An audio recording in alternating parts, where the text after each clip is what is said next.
آپ ٹارگیٹ کیوں کر رہے ہیں؟ صرف ایک ہی کمیونٹی کے لوگوں کو کیوں کر رہے ہیں؟ اور بھی گاؤں ہیں، اور بھی لوگ ہیں، اور بھی مذہب کی عبادت گاہیں ہیں، آپ کسی کو ٹچ نہیں کر رہے ہیں۔ یہ ہمارے وجود کا سوال ہے، یہ صرف ایک مسجد کا سوال نہیں ہے، یہ مسلم قوم کے وجود کا سوال ہے کہ آپ اگر ہمیں شلوار قمیص پہننے پہ اعتراض کریں، آپ ہمارے ٹوپی پہننے پہ اعتراض کریں، آپ بامبے کی مسجد کے سامنے یوگا کرنے پہ تو آپ کو خوشی ہے، اس دن روڈ جام ہو رہا ہے تو آپ کو اعتراض نہیں ہے، لیکن اگر 10 منٹ کی نماز پڑھ لیں تو سب پہ اعتراض ہے۔ یہ کیا ذہن ہے؟ اس طرح تو مطلب ملک میں نہیں چلا کرتے۔ یہ جو ملک کے حالات ہیں، یہ جو نفرت کی فضا ہے، اس کی عمر پوری ہونے والی ہے۔ 5 سال 10 سال کے اندر یہ نفرت کی سیاست ختم ہو، مسجدوں کو، مدرسوں کو مسمار کرنے کی، بلڈوز کرنے کی، یہ جو فرقہ پرستی کی فضا ہے 5 سال 10 سال کے اندر ختم ہونے والی ہے۔ یہ دیش کا مستقبل، دیش کا مقدر نہیں ہے، یہ کووں کی کائیں ہیں، یہ سب کے ہندوستان کے بجائے یہ صرف کسی ایک کمیونٹی کا جو ہندوستان بنانا چاہ رہے ہیں۔ جو بھی ظلم کر رہے ہیں، جو آج ہیں، وہ سمجھ لیں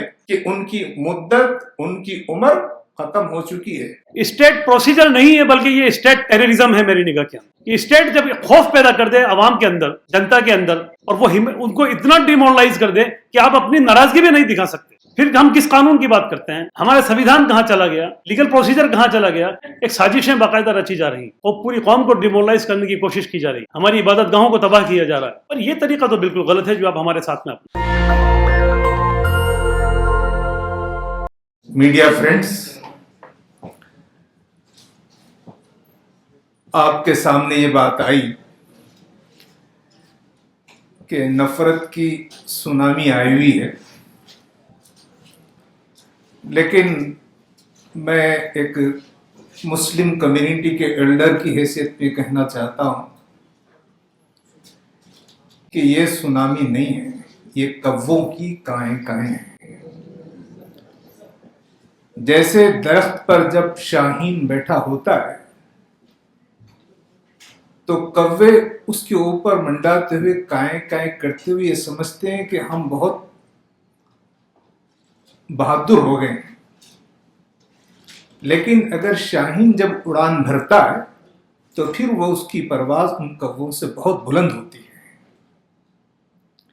تو یہ نفرت کی سونامی کوئی ڈر اور خوف پیدا نہ کرے، اس کی حیثیت ایک وقتی، ایک مختصر وقفے کی ہے۔ میں کمیونٹی ایلڈر کی حیثیت سے کہنا چاہتا ہوں کہ دیش میں جو مسجدوں کو مسمار کرنے کی یا مدارس کو سیل کرنے کی، یہ ڈیمولیشن کی جو ویو ہے، وہ اس لیے ہے کہ لوگ چاہتے ہیں کہ مسلمان اسلام سے دور ہو جائیں، اسلام کو چھوڑ دیں۔ اس لیے میں ہمارے دوستوں سے کہنا چاہتا ہوں کہ اس کے جواب میں آپ اسلام سے مضبوط تعلق بنائیں، یہی اس کا سب سے بہترین جواب ہے۔ یہ جو ملک کے حالات ہیں، یہ جو نفرت کی فضا ہے، اس کی عمر پوری ہونے والی ہے، اور 5 سال 10 سال کے اندر یہ نفرت کی سیاست ختم ہو گئی۔ لیکن اس موقع پر مسلمانوں کو خاص طور پر اپنے اندر اخلاق و کردار پیدا کرنا چاہیے تاکہ ہم بہترین مستقبل بنا سکیں دیش کا، اپنا۔ اس کے لیے تعلیم کی طاقت پیدا کریں۔ یہ جو کچھ بھی مسجدوں کو، مدرسوں کو مسمار کرنے کی، بلڈوز کرنے کی، اور جو ریزرویشن کہیں ملا اس کو ختم کرنے کی، کہیں ایجوکیشن اسکالرشپ کو ختم کرنے کی، ان سب کے پیچھے یہ ایجنڈا ہے کہ مسلمان ایجوکیشنلی اور اکنامکلی بیکورڈ ہو جائے۔ تو اس لیے یہ جو کچھ ہو رہا ہے اس کا تو لیگل فائٹ کریں گے، جیسے یہاں بتایا گیا۔ ہمارے پاس بڑے بڑے ایڈوکیٹس ہیں، مسلمان ایڈوکیٹ ہیں، غیر مسلم ایڈوکیٹ ہیں جو اس کاز کے لیے لڑ رہے ہیں۔ لیکن میں کمیونٹی سے یہ کہنا چاہتا ہوں کہ ہم کو اپنے ایجوکیشنل ایڈوانسمنٹ کے لیے اور اکنامیکل ایڈوانسمنٹ کے لیے لڑنا ہے، اس میں آگے بڑھنا ہے، کیونکہ یہ جو فرقہ پرستی کی فضا ہے 5 سال 10 سال کے اندر ختم ہونے والی ہے، یہ دیش کا مستقبل، دیش کا مقدر نہیں ہے۔ اس لیے ہم کو اپنی اس تعلیم اور بہتر معیشت پر توجہ دینا ہے اور اپنی سیاست کو مضبوط کرنا چاہیے۔ دیش میں جو کچھ ہو رہا ہے اس کے پیچھے یہ ایجنڈا ہے، کرسچنز کے ساتھ بھی ہے، غریبوں کے ساتھ بھی ہے، لیکن مسلمانوں کو پولیٹیکلی مارجنلائزڈ کرنے کی اب ڈیلیمیٹیشن کا پروسیس آنے والا ہے۔ ان سب میں مسلمانوں کو سیاسی طور پر بے وزن کرنے کی کوشش ہے۔ اس کا جواب یہ ہے کہ ہم کو زیادہ سے زیادہ سیاسی شعور کو بیدار کرنے کی کوشش۔ تو پہلی چیز اسلام سے جڑ جائیے، اچھے اخلاق اختیار کیجیے، تعلیم پر توجہ دیجیے، اپنی معیشت کو مضبوط کیجیے، اپنی سیاست کو مضبوط کیجیے۔ ان سے ہم ان پورے حالات کا مقابلہ کر سکتے ہیں۔ یہ کووں کی کائیں ہیں، شاہین اگر ان تمام قوتوں سے پرواز کرے گا تو ان سب کے اوپر آپ بھاری پڑیں گے۔ لیکن پولیٹیکلی میں یہ کہنا چاہتا ہوں، لیگل تو یہاں جو ایکسپرٹس ہیں انہوں نے کہا کہ وہ سپریم کورٹ میں بھی لڑیں گے، ہائی کورٹ میں بھی لڑیں گے، کنٹمپٹ بھی ڈالیں گے۔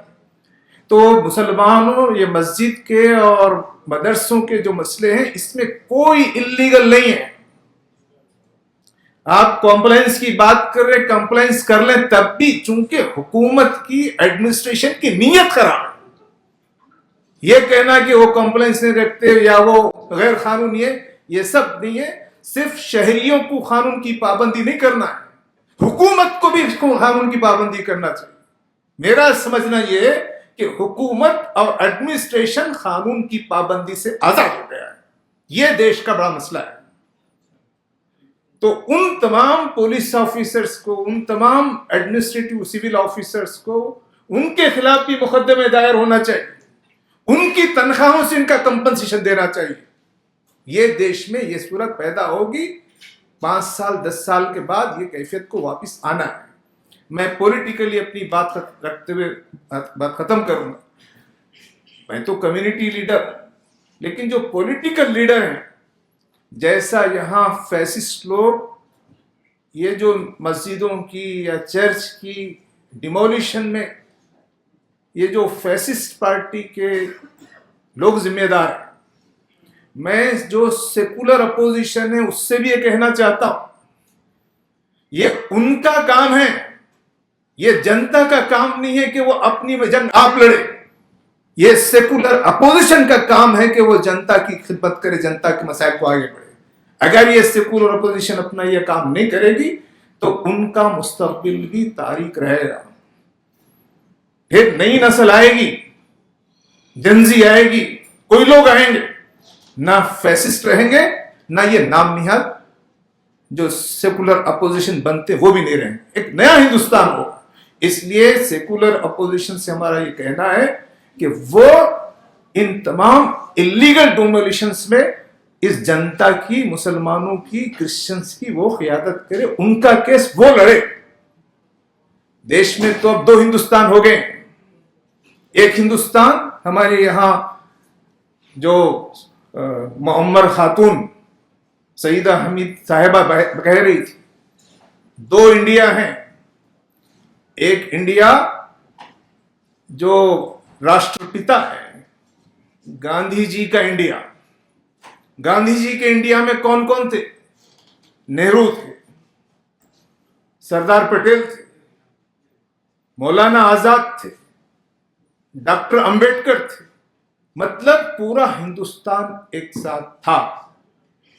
لیکن آج جو حکومت کر رہے ہیں وہ راشٹر پتا گاندھی جی کے قاتل ناتھو رام گوڈسے کے لوگ ہیں، ان کے ساتھ ہندوستان کھڑا نہیں ہے۔ تو جب تک یہ پولیٹیکل چینج نہیں ہوگا، ہم کو اس ہندوستان کی طرف جانا ہے جس میں گاندھی، جس میں سردار پٹیل، جس میں ڈاکٹر امبیڈکر، جس میں مولانا آزاد، جس میں نہرو، غرض یہ کہ سب لوگ ہیں ایک ساتھ، تو سب کا ہندوستان، یہ سب کے ہندوستان کے بجائے یہ صرف کسی ایک کمیونٹی کا جو ہندوستان بنانا چاہ رہے ہیں، یہ دیش کی لیے سب سے بڑی مصیبت ہے۔ یہ پولیٹیکل چینج آنا ہے، یہ پولیٹیکل چینج اپوزیشن لیڈرز لائیں یا نئی جنریشن لائے گی۔ جو بھی ظلم کر رہے ہیں جو آج ہیں وہ سمجھ لیں کہ ان کی مدت، ان کی عمر ختم ہو چکی ہے، اپنے رویے کی اصلاح کر لیں، یہ سب کے حق میں بہتر ہے، دیش کے حق میں بہتر ہے۔ تو یہاں جو کچھ بھی بیٹھے ہیں جن کے ساتھ بھی ظلم ہوا، میرٹھ کے لوگ آئے، بارمڑ کے لوگ آئے، جے پور کے لوگ آئے، وارانسی کے لوگ آئے، دال منڈی کے لوگ آئے، ان کے اس غم میں ہم برابر کے شریک ہیں، غم میں شریک ہیں، تکلیف میں شریک ہیں، لیکن ہم آپ کو کمزور پڑنے نہیں دیں گے۔ ہم سب کو مل کر طاقتور بننا ہے، ظالم کو کمزور ہونا ہے اور مظلوم کو طاقتور بننا ہے۔ جے پور کے اندر نند پوری ایک کالونی کے اندر نورانی مسجد ہے، اور یہ علاقہ جے پور شہر کی 4 دیواری سے تقریباً 15 کلومیٹر دور ہے۔ وہاں بہت زیادہ مسلم آبادی نہیں ہے کیونکہ ہاؤسنگ بورڈ کی کالونی کی بارڈرز کے اوپر یہ مسجد بنی ہوئی ہے۔ اور نند پوری علاقہ جو ہے وہاں سے ریلوے ٹریک نکل رہا ہے، ریلوے ٹریک کے برابر میں 30 فٹ کی سڑک ہے، اور یہ مسجد 1981 میں تعمیر کی گئی تھی۔ اس وقت 30 فٹ کی ہی سڑک تھی، کوئی ماسٹر پلان وہاں پر نہیں تھا۔ اس کے بعد میں وہ مسجد آہستہ آہستہ تعمیر ہوتی رہی، اور آج کی تاریخ میں جس دن وہ ڈیمولش کی گئی اس دن وہ 3 منزلہ مسجد تھی۔ اس میں تقریباً، کیونکہ اس پورے علاقے کے اندر، پورے ہاؤسنگ بورڈ کے علاقے میں اگر آپ ریڈیس دیکھیں تو 7-8 کلومیٹر کا علاقہ ایسا ہے جس میں وہ اکیلی ایک مسجد تھی۔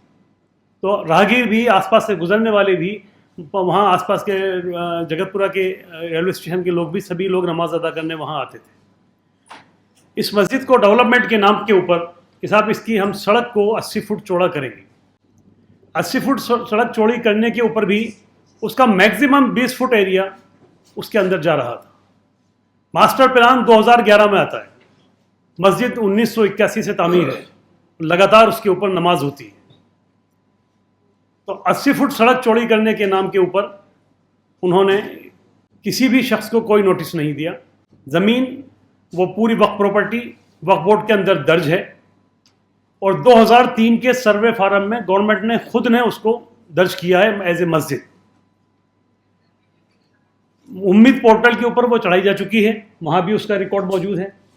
اس کے باوجود بھی کسی بھی مسجد کمیٹی کے کسی بھی شخص کو کوئی نوٹس نہیں دیا گیا، بلکہ ان سے یہ کہا گیا، انہیں یہ بھروسہ دلایا گیا کہ ہم صرف 10 فٹ لیں گے۔ شروع میں کہا کہ 10 فٹ لیں گے، پھر کہا کہ ہم 15 فٹ لیں گے، میکسیمم 20 فٹ لیں گے۔ اور وہ کم پڑھے لکھے لوگ، بھولے بھالے لوگ اس امید میں، اس بھروسے میں کہ ہاں یہ جو کچھ کہہ رہے ہیں وہ ہو سکتا ہے کہ مسجد ہماری بچ جائے، اور وہ اس کو سلسلے کو آگے لگاتار کرتے رہے۔ فرائیڈے کی شام کو مغرب کی نماز کے بعد 7:30 بجے نوٹس لے کے ایک تعمیل کنندہ وہاں پہنچتا ہے۔ ہم لوگ وہیں بیٹھے ہوئے تھے، کیونکہ فرائیڈے کی شام کو جب پورے شہر کا نیٹ بند کر دیا گیا اور پولیس کا ضابطہ شہر میں بڑھنے لگا، تو شہر کے اندر یہ خبر آئی کہ کچھ گڑبڑ ہے اور یہ کس لیے کیا جا رہا ہے۔ تو ہم لوگ وہاں پہنچے، مسجد کے اندر موجود تھے، ہماری موجودگی کے اندر تعمیل کنندہ ایک نوٹس لے کے پہنچا 7:30 بجے، مغرب کی نماز ہو چکی تھی، اور اگلے دن سیٹرڈے اور سنڈے تھا، چھٹی تھی، اور منڈے کو صبح 5 بجے انہوں نے اس کو ڈیمولش کرنا شروع کر دیا۔ شہر سے کوئی بھی ریئیکٹ نہ ہو، اس لیے پورے شہر میں تقریباً 20,000 کے آس پاس پولیس فورس اور ٹاسک فورس لگائی گئی۔ وہ علاقے جہاں سے مسلم نکل سکتے تھے یا اپنی ناراضگی ظاہر کر سکتے تھے، ان تمام علاقوں کو سیل کیا گیا۔ جس جگہ پر مسجد تھی اس کے ریڈیس کو، 4 کلومیٹر کے ریڈیس کو سیل کیا گیا، کسی بھی قسم کے آدمی کو وہاں انٹری نہیں دی۔ آس پاس کے علاقے کی چھتوں کے اوپر ڈرون گھمائے گئے، چھتوں کے اوپر بھی پولیس کے آدمی کو کھڑا کیا گیا کہ کوئی تصویر نہیں کھینچ لے۔ تو یہ اسٹیٹ پروسیجر نہیں ہے، بلکہ یہ اسٹیٹ ٹیررزم ہے میری نگاہ کے اندر۔ کہ اسٹیٹ جب خوف پیدا کر دے عوام کے اندر، جنتا کے اندر، اور وہ ان کو اتنا ڈیمورلائز کر دے کہ آپ اپنی ناراضگی بھی نہیں دکھا سکتے۔ جبکہ اس سلسلے کے اندر ایک مقدمہ وقف ٹریبونل کے اندر پیش کیا جا چکا تھا، اور وہاں سے نوٹس جاری ہو گئے تھے، اور جیسے ہی نوٹس کی تعمیل ہوئی 10 تاریخ اس کے اندر فکس تھی اور انہوں نے 8 تاریخ کو اس کو ڈیمولش کر دیا. تعمیل ہوتے ہی اگلے ہی دن صبح 5 بجے پوری فورس لگا کے اس کو ڈیمولش کر دیا اور پوری مکمل ڈیمولش کر دی. کوئی نوٹس نہیں دیا گیا, جبکہ باقاعدہ خرید شدہ پراپرٹی ہے, اس کے اوپر وقف بورڈ میں درج ہے, امید پورٹل پہ درج ہے, وقف 2003 کے وقف سروے کے اندر جو گورنمنٹ خود کراتی ہے اس میں بھی وہ درج ہے. اس سے زیادہ کیا ڈاکومنٹیشن چاہیے گورنمنٹ کو؟ اب اگر آپ کو نیشنل انٹرسٹ کے اندر کوئی کام کرنا ہی تھا تو آپ جو طریقہ ہے اس طریقے سے آتے. آپ کمپنسیشن کی بات کرتے, آپ لوگوں سے سیٹ کی بات, آپ نے پورا انتظام اس بات کا کیا کہ کوئی آدمی لیگل پروسیجر ایڈاپٹ نہیں کر رہے. یہ تو انتہائی تکلیف دہ بات ہے. پھر ہم کس قانون کی بات کرتے ہیں؟ ہمارا سنویدھان کہاں چلا گیا؟ لیگل پروسیجر کہاں چلا گیا؟ سپریم کورٹ نے جو آرڈر پاس کیا, کیا 15 دن پہلے آرڈر پاس, آپ 15 دن کا نوٹس دو گے, نوٹس دے کے سنوائی کرو گے, سنوائی کرنے کے بعد میں جو فیصلہ آتا ہے اس کی بھی اپیل کرنے کا ٹائم دو گے اور پھر کوئی کارروائی کرو گے. اور اس آرڈر کو دکھا کر ہم وجے نگر کے اندر بھی ابھی کچھ دنوں پہلے 2 سال پہلے راجستھان کے وجے نگر کے اندر ایک کامونل ایشو بنا اور اس کے اوپر انہوں نے 5 مسجدوں کو اور 4 مکانوں کو اور قبرستان کو نوٹس دیا. تو ہم نے گوئی صاحب کے اس آرڈر کو دکھا کے ہائی کورٹ میں 5 ریٹیں لگائی اور وہاں سے ہم نے اسٹے کرا لیا تھا. تو گورنمنٹ جانتی تھی اس بات کو کہ اگر لیگل پروسیجر میں اڈاپٹ کیا گیا یا لیگل پروسیجر اڈاپٹ کرنے کا موقع دیا گیا تو اسٹے ہو جائے گا. تو کوئی یہ کیا کیا طریقہ ہے کہ آپ نوٹس پہ ڈیٹ ڈالتے ہیں 11 تاریخ کی, اس کی سروس کراتے ہیں 16 تاریخ کو اور ڈیمولش کر دیتے ہیں 18 تاریخ کو. تو یہ تو ویل پری پلانڈ آرگنائزڈ سسٹم ہے پورا کا پورا.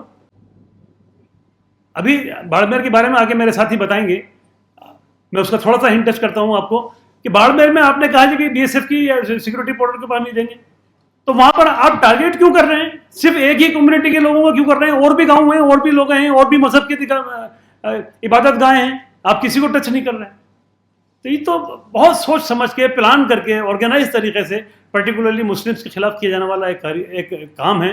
اور یہ صرف وہ کام ہی نہیں کر رہے ہیں بلکہ پوری آپ کہیے کہ پوری کمیونٹی کو ڈیمورلائز کرنے کی کوشش کی جا رہی ہے. تو ہم تمام ساتھیوں سے اسپیشلی میڈیا سے ہم امید کرتے ہیں کہ میڈیا دیش کا فورتھ پلر ہے. اور میڈیا میری نگاہ میں تو میڈیا کا آپ کہیے کہ میڈیا کی شروعات بھی اسی لیے ہوئی تھی کہ جو کچھ سرکار ظلم کر رہی ہے وہ سب کے سامنے آنا چاہیے. جو پبلک کے لیے جو سرکاری فیسلٹیز ہیں وہ پبلک کے سامنے آنی چاہیے. تو ہم آپ سب صاحبان سے امید کرتے ہیں کہ ان چیزوں کو لے کے آئیں کہ ملک ایسے نہیں چلا کرتے. ملک تو سب کا ہے, سب نے قربانیاں دی ہیں اور قربانیاں دینے پہ آزمائیے نا. اگر کوئی شک ہے تو اس قوم کو قربانیاں دینے پہ دوبارہ آزمائیے, کھولیے بی ایس ایف کے بارڈر, چیک کریے, آئیے دیکھیں کتنے لوگ آتے ہیں, کون پیچھے ہٹتا ہے. آج بھی سب سے زیادہ نام ہمارے ہی لکھے ہوئے ہیں انڈیا گیٹ کے اوپر, اور پھر آپ موقع دیں گے تو پھر اس سے زیادہ لکھے جائیں گے انشاءاللہ تعالی. یہ قوم کبھی قربانی دینے میں پیچھے نہیں ہٹی ہے, لیکن یہ ہمارے وجود کا سوال ہے.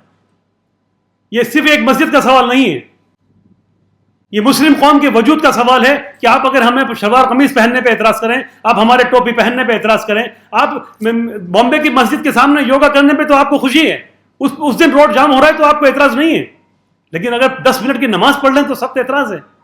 یہ کیا ذہن ہے؟ اس طرح تو ملک میں نہیں چلا کرتے. یہ سب چیزیں تو کچھ دنوں میں ہوتی ہیں, ختم ہو جاتی ہیں. ہم صدیوں سے رہتے آئے ہیں, ہزاروں سال سے اس ملک میں رہتے آئے ہیں. اس ملک میں کوئی قوم ختم نہیں ہوئی ہے, اور ہم امید کرتے ہیں کہ ان چیزوں سے انشاءاللہ کوئی قوم ختم بھی نہیں ہوگی. ہم ڈیمورلائز بھی نہیں ہوں گے, آپ کو یقین سے کہہ سکتے ہیں ہم. لیکن تکلیف میں ہیں کہ ہم اپنے ساتھیوں کو, اپنے بچوں کو, اپنے چھوٹوں کو, یا یہ کہیے کہ جو ہمارے برابر کے زیادہ سمجھدار نہیں ہیں, ان کو سمجھانا ہمارے لیے ایک مشکل سا کام ہو گیا ہے کہ ہم کب تک انہیں یہ کہیں کہ نہیں بھائی قانون کا راستہ اپنائیے. ہم آج بھی یہی کہتے ہیں کہ قانون ہی وہ ہے جس سے ہم آگے بڑھ سکتے ہیں. میں تو یہاں تک کہتا ہوں کہ یہ تمام چیزیں جو ہیں وہ ایک طرح سے پرووک کرنے کے لیے کوششیں کی جا رہی ہیں. آپ کو وہ چاہتے ہیں کہ آپ ان کے جال میں ٹریپ ہو جائیں اور سڑکوں پہ اتر جائیں. اور جب سڑکوں پہ جب ہم شانتی پوروک میں کوئی ہم مظاہرہ کرنا چاہتے ہیں تو ہو سکتا ہے اس میں 10-20 لوگ باہر کے آ جائیں اور ہمارے خلاف کوئی کام کر جائیں. تو یہ سب چیزیں ایک سازشیں باقاعدہ رچی جا رہی ہیں، وہ پوری قوم کو ڈیمورلائز کرنے کی کوشش کی جا رہی ہے، ہماری عبادت گاہوں کو تباہ کیا جا رہا ہے. یہ مناسب نہیں ہے کسی بھی ملک کے لیے، کسی بھی ملت کے لیے، کسی بھی شہر کے لیے. میں تمام ساتھیوں سے درخواست کرتا ہوں، آپ سے پرارتھنا کرتا ہوں کہ ان چیزوں کو آپ جتنا ہو سکتا ہے اتنا دکھائیں، حق بات دکھائیں، صحیح بات دکھائیں. جو قانون کہتا ہے اس کا سب لوگ پالن کریں. ہم بھی تو اسی قانون کو پالن کر رہے ہیں. آپ نے کہا کہ ٹریفک جام ہو رہا ہے. میں نے ایک پریس کانفرنس جے پور میں بھی کری. آپ نے کہا کہ شہر سے 20 کلومیٹر دور ٹریفک جام ہو رہا ہے، اس لیے ہم سڑک چوڑی کر رہے ہیں. لیکن جے پور شہر کی 4 دیواری کے اندر بڑی چوپڑ سے چاند پول کے بیچ میں 3 مندر ہیں، ان کے بارے میں یہ خیال کیوں نہیں آیا آپ کو؟ وہ بالکل سینٹر میں ہے، اس تینوں مندروں میں. ہمیں اس سے بھی اعتراض نہیں ہے، پرانے ہیں، آستھا ہے، آپ انتظام کر لیجئے، کوئی مکان لے لیجئے. پر یہ طریقہ تو بالکل غلط ہے جو آپ ہمارے ساتھ میں اپنا رہے ہیں. ہماری بات کو آگے تک پہنچائیں. اور ہم جب دہلی میں بیٹھے ہوئے تمام وکول حضرات سے درخواست کرتے ہیں کہ یہ بہت ساری چیزیں آئیں گی، کیونکہ راجستھان میں باڑمیر میں انہوں نے تقریباً 300 مسجدوں کو نوٹس دیا. 50 کلومیٹر کی چوڑائی میں، بارڈر سے 50 کلومیٹر کی چوڑائی میں یہ نوٹس دے رہے ہیں. اور یہ بارڈرز جو ہے وہ کھاجو والا ہے، چوہٹن ہے، سانچور ہے، انوپ گڑھ ہے، گنگا نگر ہے. یہ پوری بیلٹ ہے جو راجستھان کی بارڈر سے لگتی ہوئی ہے. یہ 900 کلومیٹر لمبی بیلٹ ہے. اس 900 کلومیٹر لمبی بیلٹ کی 50 کلومیٹر چوڑائی اگر آپ خالی کرانا چاہتے ہیں تو کم سے کم ڈسکریمنیشن تو مت کیجیے. اس میں تو ایماندار رہیے، یا وہاں بھی چھانٹیں گے. اور جب آپ چھانٹتے ہیں اسپیسیفک تو پھر آپ یہ میسج دیتے ہیں کہ مسلمان اس ملک کے لیے ٹھیک نہیں ہے. اس سے ہمیں سخت اعتراض ہے. اگر نیشنل انٹرسٹ کی ہی بات ہے تو اس 15 کلومیٹر اور 50 کلومیٹر کی چوڑائی کے اندر جتنی بھی چیزیں ہیں آپ تمام صاف کیجیے. لیکن آپ کیا اشارہ کر رہے ہیں؟ صرف مسجدوں کو ڈیمولش کر کے کیا اشارہ کر رہے ہیں؟ کہ مسلمانوں سے دیش کو خطرہ ہے. تاریخ دیکھیے جناب، اس ملک کو مسلمانوں سے کبھی خطرہ نہیں رہا اور نہ رہے گا انشاءاللہ تعالی. نیشنل دستک کی آپ سے گزارش ہے کہ اگر اس کو بچانا چاہتے ہیں تو نیشنل دستک کو سبسکرائب کرنے کے لیے ریڈ کلر کے سبسکرائب بٹن کو دبائیں، پھر بیل آئیکن کی گھنٹی دبائیں. نیشنل دستک کو بچانے کے لیے بہت ضروری ہے کہ ہر خبر کو شیئر کریں، لائک کریں، کمنٹ ضرور کریں.